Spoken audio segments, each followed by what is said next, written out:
Bianzi niresbakan si Arjen, Arjen humingi ng sorry kay Bianze.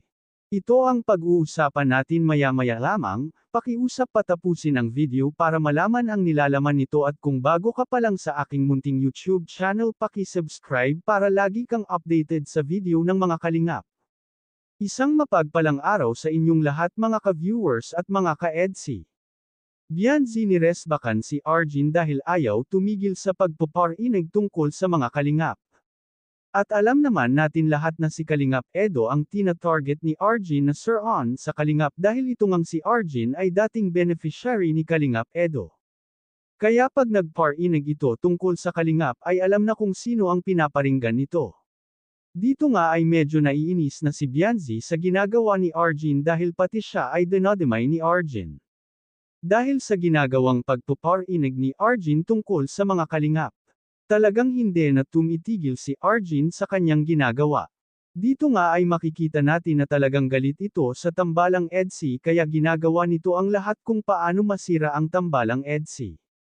Dahil nga sa ganitong mga isyu ay lalo naman damadami ang basher ng EDSI.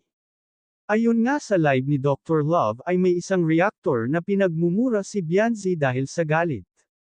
Kaya naman ay nag-react ang mga magulang ni Bianzi at gusto nila na kasuhan ang reactor na ito na pinagmumura si Bianzi. Dito nga ay hindi napigilan ni Bianzi na magalit kay Arjen dahil ito yata ang punot dulo kung bakit maraming nagsalpoten na basher at dahil nga sa mga basher na ito ay parang sinagot ni Bianzi ang mga ito dahil sa pagkampi nito kay Kalingap Edo. Dahil hindi nagustuhan ni Bianzi ang mga sinasabi ng mga basher. Kaya naman itong si Dr. Love ay nagsalita na at sinabing tigilan na ang issue dahil pati nga itong si Bianzi ay nadadamay na. Dito nga ay nagsalita na si Kalingap Edo na huwag mangamba dahil beneficiary lang niya si Arjen at kahit kailan ay wala silang relasyon. Pati si Carla ay wala nang mukhang mahirap sa mga viewers dahil sa ginagawa ng pinsan niyang si Arjen talagang nahihiya siya sa pinagsasabi ni Arjen.